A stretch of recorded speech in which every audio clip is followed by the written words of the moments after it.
ladies and gentlemen. This is Cryptstar Staking, and I am Mac, your host. And today we'll be covering all of the latest, greatest updates to the Tezos ecosystem.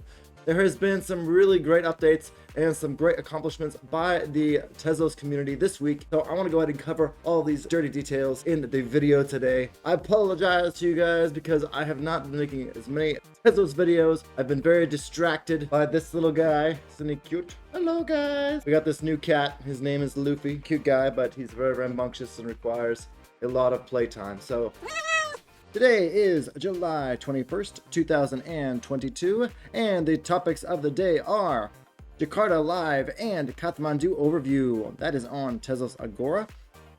Our next big update is USDT going live on Tezos, our very first native stablecoin launch on Tezos. Our next update is the Tezos ecosystem coins getting listed on Bittrex, a tier 2 exchange.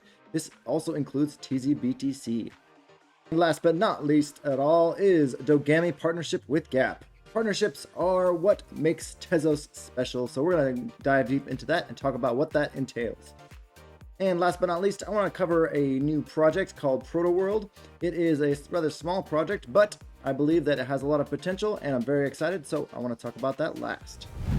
Alright guys, so let's go ahead and jump over to Tezos Agora. This article was released about 7 days ago. You can see here, it didn't actually get released until after the actual proposal got injected into the Tezos blockchain, but I was kind of looking out for it, and sadly I was a little bit distracted by our little new kitten this week. But yeah, we do have an article about this, and it basically covers all the things I covered in my Kathmandu video, so please check that out if you haven't already. This basically covers the main features of Kathmandu, and those are the smart contract optimistic rollups. So this is the next step. We have transactional optimistic rollups. Now we have smart contract optimistic rollups. We do have one more step after this, maybe two more steps before we actually have a very nice, layer 2 solution. Tezos devs, if you don't know already, it's a great time to go ahead and start testing your smart contracts with this new feature once it comes out. And then on the next one, you can go ahead and hopefully implement on mainnet. That is probably coming in Q4 this year. Pipeline validation. This is another feature. This is an ongoing sort of project that the dev team is working on. Improved randomness. This is not a main feature, but with integration of verifiable delay functions. I'm not exactly sure about this. You guys can read more into this. It is a main feature, but it's not something that I think affects everyday users directly as much as the GhostNet, as well as the layer 2 solutions that are covered in this article in depth down here. Next is support for tailored governance for permanent testnets. This is really great. They're going to have basically a GhostNet, so Tezos will have a permanent testnet. This gives Tezos 10 to 20% more devs. And the reasoning behind that is the current devs, they spend 10 to 20% of their time every 3 months after they upgrade the protocol, migrating their test contracts from the old testnet to the new testnet. And we do that every 3 months for Tezos pretty much. It's kind of a pain. And this will allow them to go ahead and have a permanent testnet to go ahead and put their smart contracts on, so they can use that 10 to 20% of their time just improving their smart contracts on testnet, rather than having to re-implement them every time and then troubleshooting all that, the issues that come with that. So this is actually really, really big news for Tezos, and not a lot of people kind of understand it. So I just want to tell you guys about it. This is a very, very awesome update for Tezos. They're going to have event logging in Michelson's smart contracts. This doesn't really affect normal everyday users so much, but I think it will help devs with their testing. Down here lower in the article, it does talk about the protocol testing on Kathmandu.net. So Beacon and Takedo, those are the two sort of wallet integration apps, and the sort of SDK, Takedo SDK, have already added support for Kathmandu.net. So let's go ahead and jump on to the next bit of news, which is USDT Tether is live on the Tezos network. Now, basically what USDT launching on Tezos does for you guys as the end user is it allows much easier user access to the Tezos blockchain. People can go on KuCoin, on Binance, on Coinbase, and they can withdraw USDT directly to the Tezos blockchain. Now, what I've seen happening on other blockchains with the USDT integration is a lot of the different NFT platforms on the blockchain, especially the gaming platforms, tend to actually denominate their gaming assets, a lot of, especially the booster packs and some of the other things. On Harmony One, they have these games that basically have booster packs, and they denominate the value of the booster packs in US dollar. It helps the actual assets maintain their value and not have so much volatility, which makes it much easier for normal users to go ahead and come in and play these games.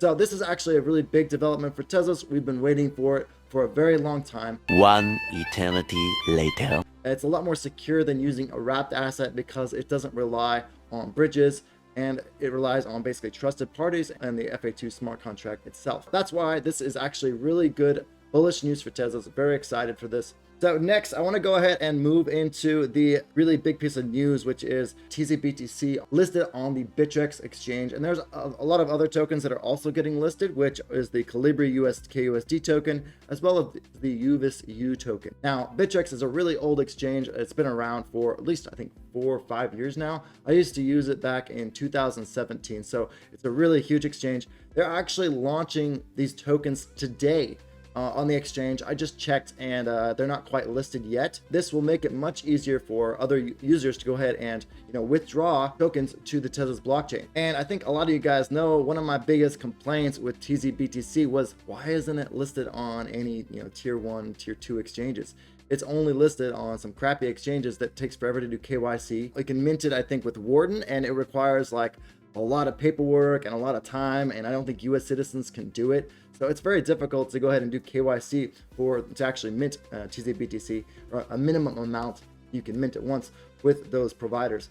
So with access to Bittrex exchange, people will be able to buy the TZBTC themselves and then withdraw it to the Tezos blockchain. Now let's go ahead and talk about the article a bit. Today, the Tezos token TZBTC is listed on Bittrex Global, one of the safest crypto asset exchanges in the world. 3 other Tezos tokens, Sirius, which is the TZBTC liquidity baking, I believe, a token. So you mint that when you go ahead and pair your Tezos with TZBTC, you get the Sirius token, which is like, I don't know why it's called Sirius, and the Calibri token and the UVIS token will be listed. Trading available for TZBTC will begin on July 21st, 2022. So it's coming here soon. On top of the Kathmandu update, as well as the USDT launching on the Tezos blockchain, we also have tokens that are getting listed on a tier 2 exchange, Bittrex. Even on top of this, we have one last bit of amazing news for Tezos, and that is the Dogamy Partnership with Gap.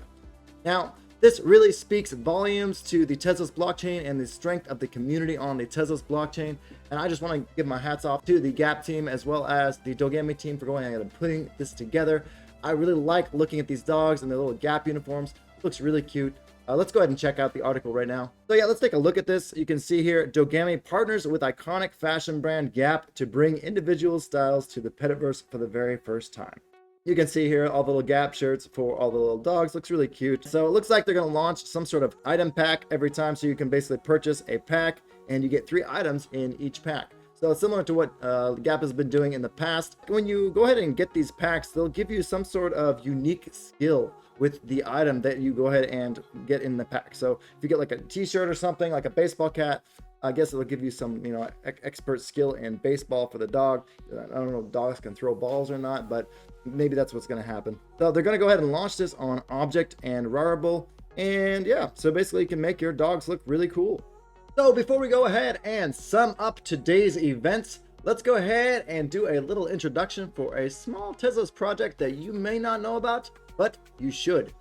And that project's name is Protoverse. Protoverse is an open metaverse free for your imagination. Show your NFTs with a unique flair. You can see here that the point of the sort of Protoverse is to not put an emphasis on overpriced lands, but to put an emphasis on the creative process. And you can see no pricey lands or fixed plots. Protoverse is a vast, dynamic, and open for all. We believe that the core values of the metaverse is to create and connect. The metaverse should transcend and escape the limitations of the real world, not inherit them. It's going to be a tool set for imaginative minds to create a gallery, a game, or pretty much your imagination is the limit. With the free space and intuitive tools, build immersive galleries, live events, and games like never before. The alpha version of the Proto World is ready for you. So yeah, the Protoverse looks pretty exciting to me. I'm very interested to see how this sort of free-to-play model works for the blockchain. I think the concept of creating a tool set for imaginative minds is very, very good, and I'm excited to see where this product goes. Please let me know what you guys think about Protoverse in the comments. I'll go ahead and leave the Twitter link for their profile as well as their Discord link in the description below, so please check it out. Let's go ahead and summarize today's video. So first, for Kathmandu, we have 2 points. 1, we free up 10 to 20% of our current dev's time by creating a permanent testnet called GhostNet. And point number 2 is we have smart contract optimistic rollups being deployed on Tezos. This is the second step in the roadmap for getting a layer 2 scaling solution on Tezos. So we might have 1 or 2 more steps, possibly, depending on how this goes in our layer 2 scaling solution. Now let's go ahead and move on to user adoption. Like I was saying, USDT launch on Tezos, as well as the Bittrex exchange listing for the Tezos tokens and TZBTC is very, very bullish for Tezos and allows more users to easily jump into the Tezos DeFi ecosystem. I was complaining for a long time about TZBTC not being listed on any major exchanges. Well, Bittrex is a tier 2 exchange, so my complaint is more or less kind of dampened quite a bit, so I'm really happy about that personally. And last but not least, we had a little introduction to the Tezos project Protoworld. Looks pretty exciting. I'm excited to see what happens with that. I hope you guys liked this video. I hope this summarized everything going on in the Tezos ecosystem. If it didn't, please let me know in the comments, and I will see you guys all in the next video. Peace out, everybody.